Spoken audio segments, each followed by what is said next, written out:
hello again, ladies and gentlemen, and other assorted gender assignations. Welcome back to the Bored to Death Bingecast, where we take TV shows and movies and binge them in easily digestible chunks. I am Jay Winger, being joined by Zeke, Chris, and we are back for part 6 of our binge of Mobile Suit Gundam, as part of our hope to binge the Whole Damn Saga. we will binge it. We will binge it. It's just going to take some time. We're returning after a couple weeks break, at least a couple weeks for you listeners. For us, not quite the same amount of time, but it's just schedules have prevented us from being able to catch up on this as much as we'd like. So when we left off, Operation Odessa had concluded. Yeah, they were docked at in Dublin. Was it in Dublin? Yeah, it was in Dublin, Ireland. And the white base, somewhere off the shore, Char returns, but with the Mad Angler Squadron, which is a underwater mobile squadron. And he's like, hold on, I need to go see if the white base is here or not, because these pictures are kind of jumbled. Because there's a Zeon spy in the area. In the civilian town by the naval base. So he goes... And the white base is basically there for repairs and refits. Rearm, resupply, to deliver the modifications for the Gundam, for the gun tank, et cetera, et cetera, et cetera. Yeah. So what happens is two battles ensue where we get to see Zeon's new underwater mobile suits that are pretty tough.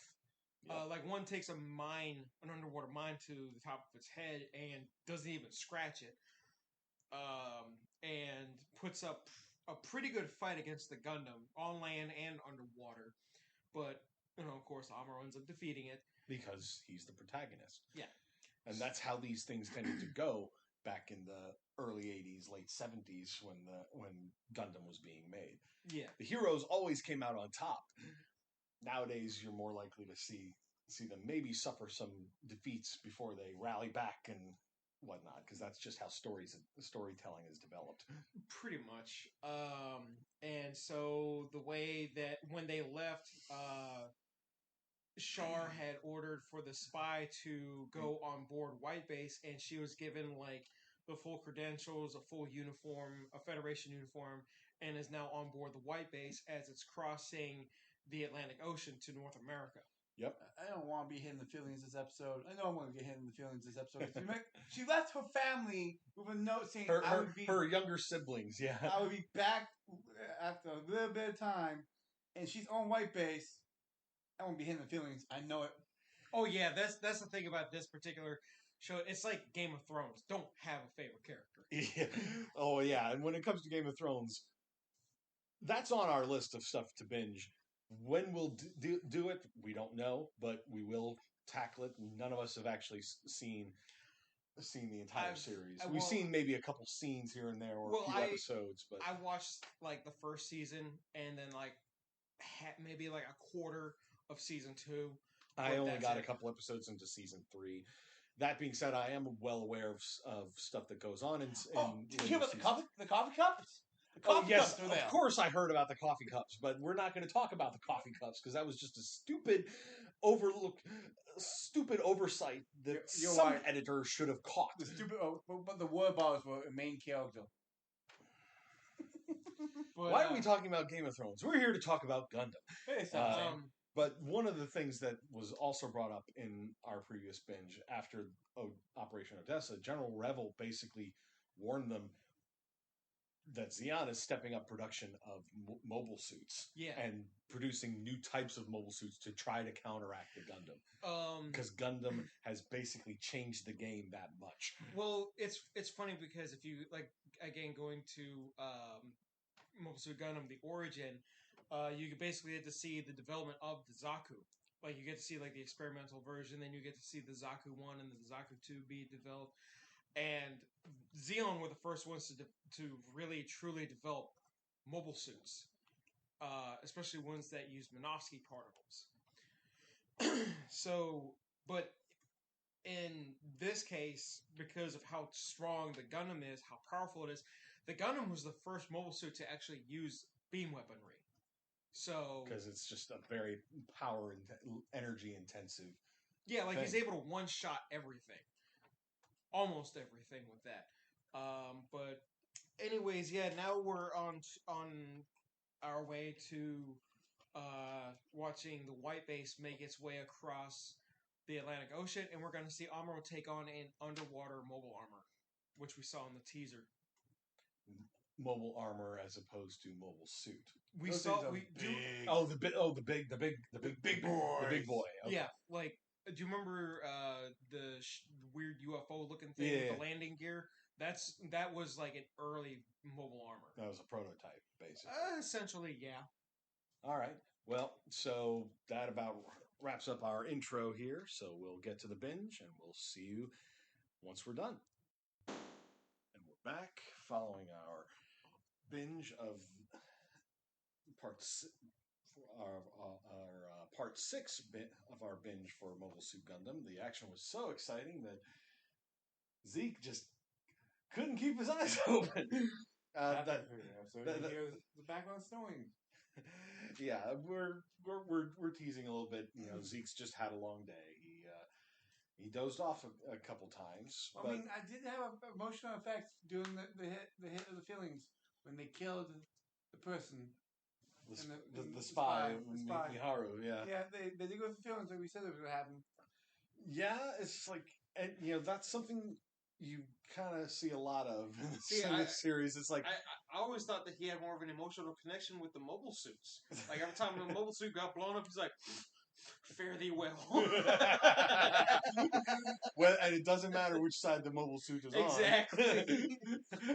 All those skirted suits. Because I still remember, what was it when at MagFest what was it, like 2 years ago, I think it was, where they brought those pods in where you could be in like your own little. Yeah, you were like mad excited about that. Oh, I once did do one of those things, not at MagFest. This was years ago, and yeah, it was a lot of fun. So yeah, I think that every single time he looks at one of these, no matter what mobile suit it is, or whether it's a mobile suit or a mobile armor, he goes, "I want to get inside that." Hey, okay, a mobile suit to me is like a car guy watching Fast and the Furious franchise. Okay, every time Vin Diesel crashes his car, they cry a little bit on the outside. Yeah, you feel a little bit of a tear in the corner of your eye. You're like, I'm not crying. I mean, it could be worse. Like quiet every time Gundam loses a shield. Well, granted, car people usually cry for other reasons during the Fast and the Furious movies. It's usually because they're playing fast and loose with how cars work. True. But then you're not watching a Fast and the Furious movie for accuracy when it comes to automobiles. You're watching them to see fast cars doing crazy stunts. Yeah. If you're pretending otherwise, then you're doing it wrong. But anyway, so the spy on board gets blown off very, very quickly. She doesn't even last like 2 minutes into the episode. Well, she saw their weakness, kids. Because God knows, when there's kids on a ship that had civilians on it. Well, the thing that explains why the commandos we met later weren't so phased, because the kids weren't on the ship anymore. Mm-hmm. Well, what was more on that later? But well, the thing is that the reason why she died was because she was on one of the transport ships that the White Base used originally to transport the Gundam for Amuro. And they're in the battle with a couple of Zagaks, which are the two of the submersible mobile suits. Yeah, along with a submersible mobile armor. The Grabura, I believe it was called, or something like that. Something like that. And it's basically duking it out. Holding its own against the White Base, or not the White Base, but Gundam. The Gundam, whereas the two Zagaks, they're shooting from below the surface. Just bombarding the White Base constantly. So She wants to do something to fight on the side lines. Because even she though suddenly a spy- realized, she realized that Xeon doesn't care about her, how her well-being, because they basically ordered her into a situation where she could suddenly get killed. So, she and Kai get onto one of the transport ships that has 2 missiles loaded onto it. They were on the Gunperry. Yeah. And so they're flying towards where the Zagaks are, and the missiles won't fire. Yeah, because they take a hit and it damages the electrics or something. I gotta love the fact of how they fire things. It's okay. Pull the level down. 1 level down. Pull the other level down. 2 level down. We take a hit. Pull the 3rd level down. It's not working. Let me see if I can do it, Phil. Nope, still not working. I mean, let's be honest. That's how it goes with almost any sort of computer or machinery. Somebody says it's not working when I pull the lever. Somebody else is going to come over and pull the lever themselves just to see if it's going to work. Yeah, well, it works, and because of the missiles firing, because of how big they are, it literally blows her out of the Gunperry. Yeah, the back blast just literally just... Yeah, it just launched her. Kai doesn't see this because he's piloting the damn thing. So she gets blown out into the Atlantic Ocean, and we never see her again after that. Yeah, and he's then distraught for reasons he can't really articulate, because he knew she was a spy. So he can't... But he didn't tell anybody else on the ship that we have a spy on board. The only because he's got a soft spot for her. He did the superhero yell. Oh, like what Superman did at the end of Man of Steel? Yeah. So after this, they finally make it to the Federation HQ in South America, Jaburo. Jaburo, yep. Where they are being... Well, one of their major bases, not necessarily their headquarters, but yes. It's their main one on Earth. Okay. And so they get there, and meanwhile, Char is still tracking them with the Mad Angler Squadron, and this underground, like, this huge door opens up, and the White Base goes in. Yeah, Jaburo's this big, mostly underground facility. And because it's underground, Xeon don't know where it is. No, they don't. They just know it's in Jaburo, but they don't know its exact location until the White Base goes in. And they're like, oh, well, we can't detect them anymore on the radar. All right, that's where they're at. Yeah, basically. Like the one guy said, I would never known there was a door here unless the metal detector on my machine pinged. Wait, what? Wait, I think that was when they were underwater.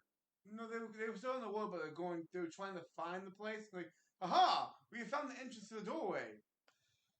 It's like you could have just wandered, armed up all of your people with metal detectors and just walked them through Jaburo. Literally like those beachcombers, There it is. Quick!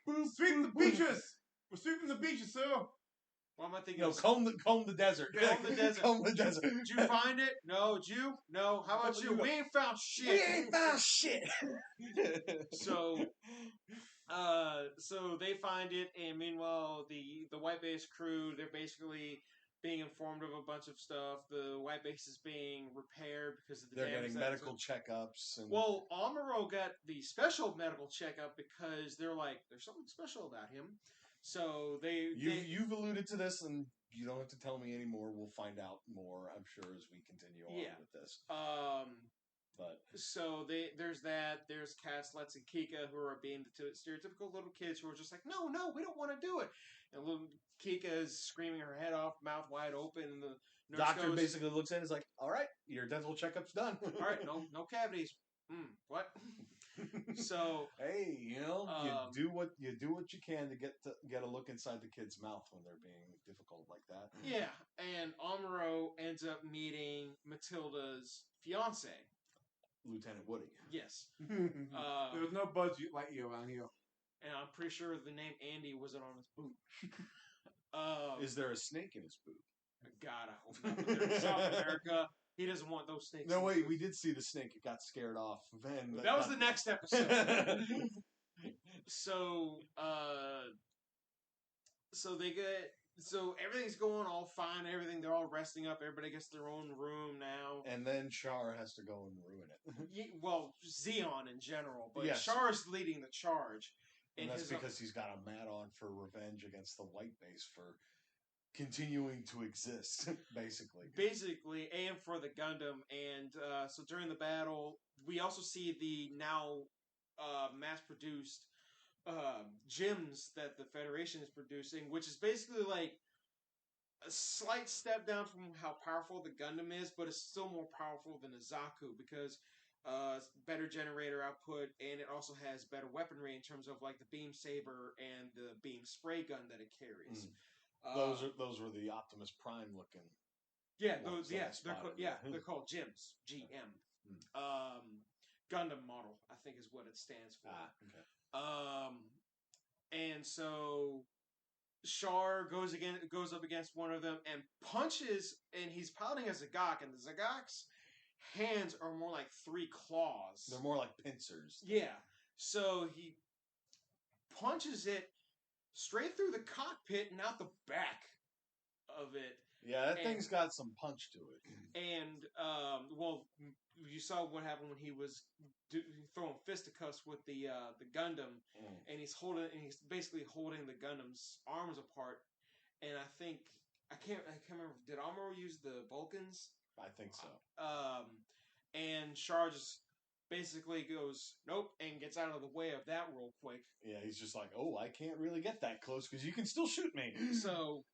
I forgot. You no longer just have guns in your hands. You have guns next to your eyes. I need to be more careful. So, Lieutenant Woody, who cares about the White Base just about as much as Matilda did, decides to try to take the Zeon soldiers or the mobile suits on in like a hovercraft that's armed with missiles. And he gets too close to Char. Char smacks the hovercraft in the cockpit. They die the way they live, getting hit in the cockpit. Same way that Matilda died, basically. Yeah, literally. Which further explains why, from that point forward, Amuro has a real mad-on for wanting to get revenge on Char. We saw that especially in the next episode, when he just kept pursuing Char until Char basically threw up a smoke screen, more or less, so he could escape. He had no other choice but to turn tail and run away from Gundam because he's like, I don't have the necessary armaments to take you on. Well, plus the suit that he's in is meant more for underwater combat, but it's able to hold its own on land. He takes it. Well, in the next episode. Which is the focus episode for the orphans. The episode A Wish for War Orphans. A Wish for War Orphans is more about Catslets and Kika, where so Char leads a commando team where one of them has a weird brown nose for some reason into Jaburo, and Char basically tells them, okay, take these bombs to the factory. The factory for their mass-produced mobile suits and plant them around so that way we can destroy them. Well, Catslets and Kika are in like a orphanage, basically. Yeah, basically an orphanage. With a robot that serves them juice and a slide that never ends. Yeah. And it doesn't just serve them juice, it tries to serve them ice cream, but then they get distracted by the other orphan being a jerk. So they never do see. Oh yeah, the one of the orphans makes them makes them sad. Kika upset because she remembers. Oh, I have parents. Oh yeah, my mom and dad. And then she breaks down crying. Kid breaks down crying. He gets punched in the head by. You made her cry. I'll make you cry. Bam! I want my mom and dad too. So they break out of there when they find out. Oh, we're not going back to White Base. We want to go back to White Base. We want to go back to Frau. Because that was one of the things that came up earlier at the beginning of the episode. And at the beginning of the episode.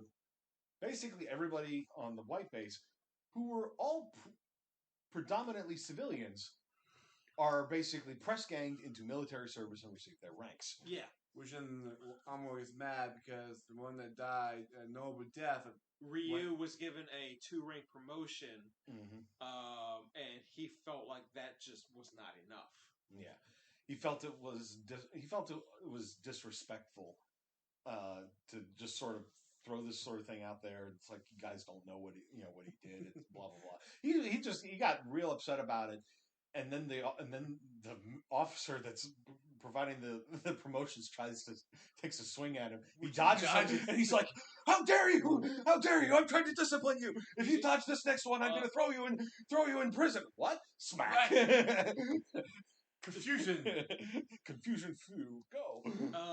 Well, Catslets and Kika break out of this little orphanage and manage to make their way around in a cave. And on their way over, like between like this two parts of the cave is one of the Zagaks. This one of the no, it's not. It's not Wasn't the it Zagak. Zagak? It wasn't the Zagak. It was. It was one of the gorilla ones. Those ones are called an act guy. That guy, okay. It's like I try to keep track of all the names of these things, but it's not always easy. It's not easy because there's so many. There's so many, and they don't really seem to have a theme necessarily for a lot of them. It's just sort of like they threw a bunch of syllables together. Basically, yeah. They hop on top of this Xeon mobile suit, not knowing it's a Xeon mobile suit. Get over to the other side, and the pilot inside is going, "This kid's almost gave me a heart attack." I do love my favorite part of Well, that. part of that was because he was about to open fire because he thought there was somebody coming, and when he realized it was kids, he was like, My favorite part is when they're climbing over. They get to the other side, the light of the eye turns on. The kid turns around and turns himself back off. That's true. Turns back on. That's true. Damn, kids gave me a heart attack. And then it skips over to the next scene where it showed that some of the commandos are inside the gym factory, and they plant all these bombs in there and set them for a half hour each. Meanwhile, Catslets and Kika come inside, and they're like, "Crap, get down!" So they're laying down on the bellies, and Catslets and Kika are wandering around. They're just like looking at everything like, "Look, they have Gundams," and they're like, "Those don't look like a Gundam. Yeah, they're different." Stereotypical little kid talk. Yeah. You don't have to. It doesn't have to be complicated when it comes to kids. It can be as cheesy as you want because that's how kids are. Yeah. So, unless you're Arthur from Fire Force. He's a very special case. Yeah. He's a very special child. And so they get tied up by the commandos because they're like, which we must mention, these people do not have a weakness. Yeah, children. We alluded to this earlier. They find kids. Their reaction is, "Oh my God, there are kids here. I feel conflicted." Their response is, tie them up, gag them, and leave them here to get killed when the bombs go off. In a half an hour. It's not like the previous episode where Time Be Still, where the Xeon soldiers. We didn't have the upgrade parts. We set the timers ourselves, motherfucker. So the kids they get out of the ropes and they untie themselves. Well, it's partly because one of them basically chooses way. He chooses one of the other kids. The girl takes her shoes off and takes the guy's mask off with her foot. Takes his gag off, and then he chews goes through the ropes of the other kid. Who then unties him, then who unties her. And then they run around, find the bombs, and gather them up. And get into like one of throw them into the back of a truck, basically, and drive off with them. Well, they out of them. Yeah, that's true. They just smashed through the garage door like they were freaking Kool-Aid Man. But I love it. I'm surprised they didn't go with the whole thing. Oh, I did it the wrong way when they hit. Oh yeah, that's true. It's like I had the silly thing in reverse. Yeah, that old trope. So they're driving out, and as they're driving down this little road, which they're actually really good drivers for a bunch of 5-year-olds. Kids are actually very quick to figure out technology. We all know this. This is true. Eventually, kids are going to be coming out of the womb knowing how to operate a smartphone. beep beep beep. Basically, that's how they're going to occupy the kids in the nurseries and just be like on little iPads hanging overhead. No, this is gonna look like Minority Report. Oh my god, yeah. But anyway, so as they're driving, they see another vehicle that has Amuro, Kai, and Hayato in it. They're like, because those three had just gotten authorization to basically tour the Gundam factory so they could see what was being built. Maybe even give their expert opinion on things. And well, then they come across the kids, and they're like, "Oh my god, what are you kids doing here?" And they're like, "We're getting these bombs out here. Holy crap, there are bombs! Get out of that truck!" So Amuro hops in, basically just drives it off into the distance so it'll blow up. Well, they get the kids it can't off. Damage anything. They get the kids off. He drives it over the edge of the a part of the mountain on the inside, which he's not badass enough to look away from the explosion. Well, he didn't turn his back to the explosion. He didn't have time. Yeah, he just basically laid there with his head in his arm. He was taking a nap. He was tired. Well, he'd also just dove out of a moving vehicle. So he was probably just lying there like, ow. It hurts when I don't have a Gundam to absorb the damage for me. This look more cool on TV. Yeah. Oh, God, why did I do this? So that happens, and the kids are allowed to go back to White Base. Well, that's mostly because the crew of the White Base argued that, it's not any safer for them here, like you claim, because Zeon just attacked the place twice. And you lost the children! How can you lose children? They're safer in our custody. And to be fair, the woman who'd been in charge of the orphanage was just like, you right. So anyways, Bright and Mirai are meeting with some of the Federation higher-ups where they're getting their new orders, and it turns out they're a part of the 19th Autonomous Corps.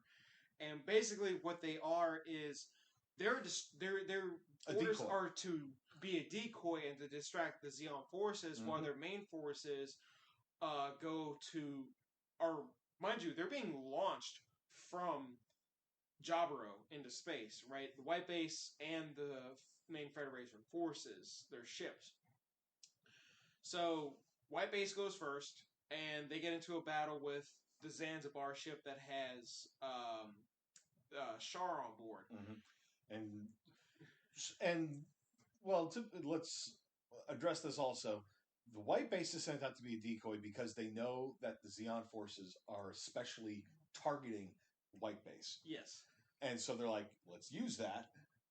And I think that their goal was to try to lure Char, who is a very dangerous commander, out of position so that they can mobilize the rest of the fleet. Problem is, Char sees through this as he's pursuing White Base. He's like, this is a feint. They're a decoy. The rest of the fleet's probably launching from Jaburo right now. And his second in command is like, so should we turn around? He's like, no, if we do that, then White Base will shoot us out of the sky. What we do is we launch a preemptive attack on the White Base. Which they do, and the White Base ends up causing more damage to the Zanzibar than the Zanzibar does to White Base. Mm-hmm. Well, another thing we need to address from this episode is the mobile armor. The new crew member for the White Base, Lieutenant Sleggar. Sleggar Law, yeah. He's He's a dick. Well, the best part about it is I fell asleep at this point in time. I woke up and the first words out of my mouth was, I feel like I should dislike this guy. I think this guy's an asshole. And I'm like, you're not wrong. He flirts with every single woman that he runs into. And he's arrogant. He comes across as pretty arrogant. But he's a laid back kind of arrogant. Yeah. Just sort of like, I know I'm good. And they're like, are you going to help us? He's like, nah. Not if you turn the ship around. He's like, if you turn the ship around, I'll have a better shot. And he's like, well, we can't do that because then we'll be exposing, or whatever. And he's like, yeah, then no. He's just sort of like, unless you do things my way, I'm not gonna cooperate. But then, he does eventually get in there. Yeah. He does. Once they basically have to turn around, he's like, all right, cool. I'm gonna go on in, and he ends up doing quite a bit of damage to the Zanzibar. Mm-hmm. Meanwhile, while all of this is happening, the gun tank, gun cannon, and the Gundam and the no, it wasn't the. They were in episode 30, which is the one we're talking about right now. It was primarily Gundam versus the mobile armor. Yeah. Was the next episode all of the gun units go out basically. It's bad when all this stuff is just happening all at once, and this is yeah, it's like there's so much going on, it all does kind of blur together. The new mobile armor would, yeah. So the Bravo, this thing is, it's like the underwater one, but in space and green instead of red. And it manages to hold its own very well against the Gundam. And at one point in time, it grabs the Gundam and is holding onto it. And actually, what happens is it flies past the Gundam, and the Gundam grabs onto it. To basically, I don't remember the exact reason that Amuro did it, but he grabbed onto it. Probably because it was moving so damn fast, he couldn't get a clean shot off. And the pilot of the mobile armor is like, I'm carrying up some extra weight here. Oh, it grabbed onto me. Well, if it grabbed onto me, then the extra G forces are going to cause the pilot to faint. And the look that was on Amuro's face looks like me halfway into one of my shifts at work. Yeah. Just that dead inside look. The 1,000-yard stare. Yes. Just sort of like, why did I get into this line of work? But in Amuro's case, it was more just sort of like, I can't move. Oh, God. So he somewhat passes out, I guess. Briefly. But he wakes up literally just as the guy is trying to open fire on him. He's about to shoot him point blank with a mega particle cannon. Amuro takes the Gundam's beam rifle, points it at it, practically point blank range, and shoots it. Well, not only that, no, because the Bravo gets a shot off and misses, because Amuro just literally swings the legs back out of the way and then shoots it. Yeah, and he's like, "Wait, the pilot's still awake?" He blows up. Everybody goes back to White Base, and Char, another day in the life of a Gundam pilot. Yeah, so and Char is just like, "Well, damn, you got us again." All right, we got to go get some. All right, call Dren up. I'm gonna need some backup. Yep, and that's the next episode. And he's basically next episode he basically tells Dren is just sort of like, hey, buy me some time to repair my ship so I can come in and help. And Dren's like, sure, I can do that. So spoiler alert, he couldn't. Well, it's the badass moment though. It is a very, very badass moment for our heroes. So there are 3 Zeon ships, or the Musais are firing at the White Base, and there's multiple DOMs outside. That's right. I couldn't remember which type of mobile suit it was. And just think Vin Diesel. Yeah. And the Gundam's nowhere near. I don't think they even showed the Gundam get launched from the White Base. No, they didn't, because they were focusing almost everything on every other gun unit that they had. So the G fighter, the gun tank, the gun cannon. I want to say that the G Bull wasn't one of them, but pretty much everybody is out there. Everybody except for Amuro was out there, and they all basically got their moment to shine. Well, one of the Musais, one's on the far left, that one gets destroyed by White Base. Well, and that's because Bright basically tells everyone, concentrate your fire on one at a time. Rather than spreading their fire out, they concentrated their fire, which worked. And so the one that's on the left, that one gets destroyed. The one that's on the right, or the one that's in the middle, which is where Dren is. The guy that's on the radar is saying, "Sir, there's something coming right at us, and I think it's a mobile suit. Could it be a missile? No, because it's not coming directly towards us." And he's like, "It's the Gundam." And so you see the Musai, the other. Well, no, he realizes it's going for the other Musai, and he turns to Swami or whatever the guy's name, whatever that ship was called. It was like trying to tell them to get their defenses up, and turns just in time to see them get hit. The first beam coming from the Gundam hits the bridge, then the turrets, and then the two engines. And then it's just like, take out the commands, take out the weapons, and now make sure they can't run. And then you see the Gundam after that, and the ship explodes. He comes on in.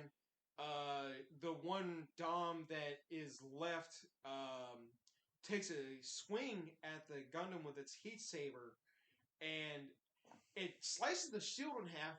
But he already has the other beam saber in his hand. Yeah, it was just sort of like, I literally referred to it as, you've just activated my trap card. And he gets past the one Dom, goes over to the bridge of the Musai, and slices it open with one stroke. And we see Dren and his bridge crew get sucked out into space. And as you put it, that's a bad way to die. Oh yeah. We fortunately do not see that, but we all know it's a very, very bad way to die.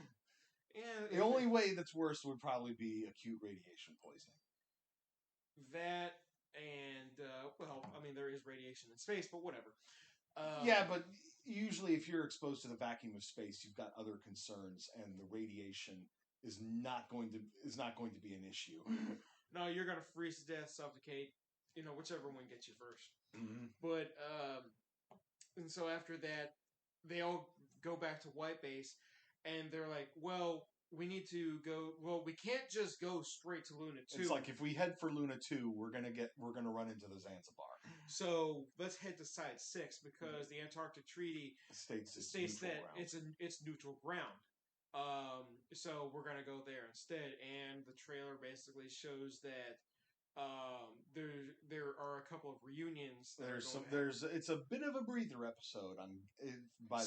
By the trailer, it seems like it's a breather episode. Slight breather episode, like in the teaser for the next episode, it shows that Mirai meets back up with her fiance, whom nobody knew about. She didn't talk about it because it was one of those things that's like prearranged. And Amuro meets his dad, who we have not seen since the first episode. Here we are, 31 episodes later. And there he is. It's like, about time you showed up. So, next time we watch next time on Gundam, who will survive? Probably not Amuro's dad. Well, that's how this sort of thing goes in these animes. Oh, and the next just ask Frau's parents. Whom we never really saw. We just saw roadside missile. Boom.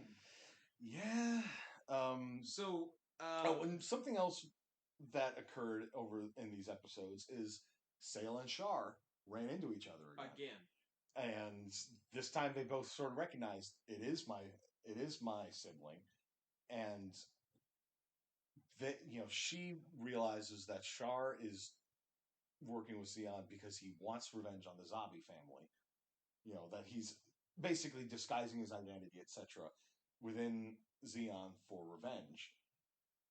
And it's not too long after that it's causing some distractions for her, because when she engages with the Brabro, she thinks Char is inside of it. And she doesn't want to open fire. She had a perfect opportunity to do so, but she held off shooting because she didn't want to kill her brother. So, I gotta ask you guys this. Which one was your favorite mobile armor? Mobile armor? The underwater one or one of the space ones? I think I'd probably go with the Brabro. The Brabro? Yeah, the space one, rather than the Grabra, or whatever it was called, the horseshoe crab one, as I called it. Yeah, the thing is that they all kind of like held their own really well, except for that third one, the prototype that. Yeah, the development of which got abandoned. The one that Char was just like, I don't care about it, so it's like, I didn't even know we had it. So how could I be mad that you destroyed it, or that you let Dimitri take it out? Alas, poor Dimitri, we didn't know you, so we don't care about you. Bye. Yeah. And so, speaking of, and Sayla, after that, asked Amuro, it's like, how can I become a better pilot? It's like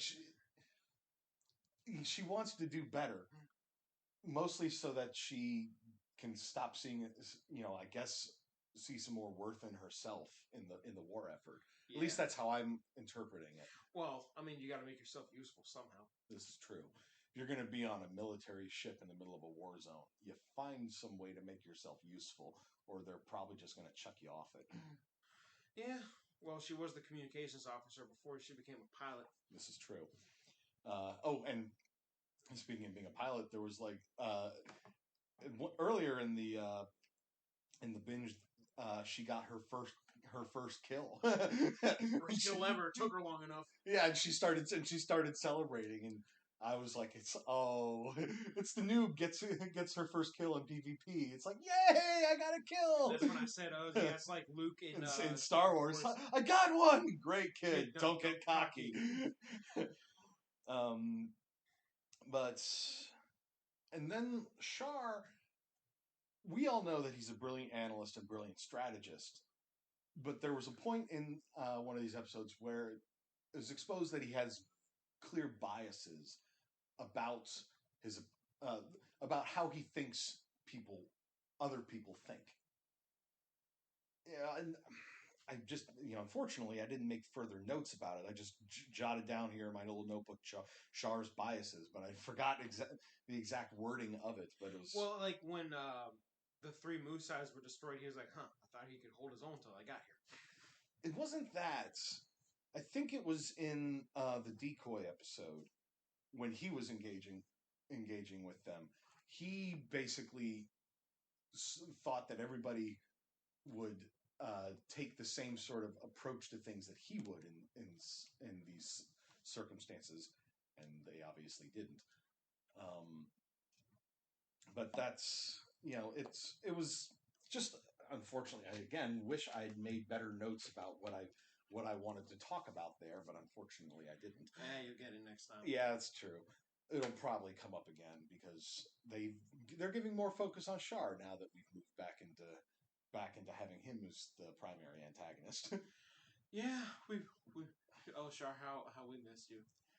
Everybody else, except for Rama Raw, was pretty much just send off. Yeah, was pretty much a dick that we were like, we don't care. Well, I'm pretty sure he's still sending people to death. So. Oh yeah, because well, if you remember when they were trying to get into Jaburo and the Zagox, and the one guy his suit got destroyed, and then after they got into the water, the one dude's suit immediately got destroyed. He was like, damn it, my wingmen are gone now. I need to find out the back of wingmen. Where they at? Follow the red cloud underneath the water. Yeah, basically. In the murky South American water. Yeah. So, Zeke, which of the mobile armors was your favorite one? I only saw one and fell asleep. It's true. He was asleep. I only know of 2 now. I have legs. I got this one, the freaking submarine one. I choose legs. You haven't seen legs yet. No, we'll the see. UFO crawler. We'll see that later on. There was another thing in the episode when Zeon is attacking Jaburo. There were, in those scenes, it was clear that the animators and artists had drawn a lot of inspiration from like World War II and Vietnam War battles. Yeah. From just the depiction of the artillery going off, the bombs being dropped by the ships overhead, and all of that. I was just like,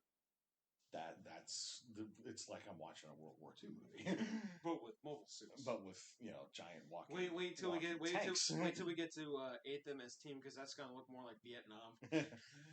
Yeah.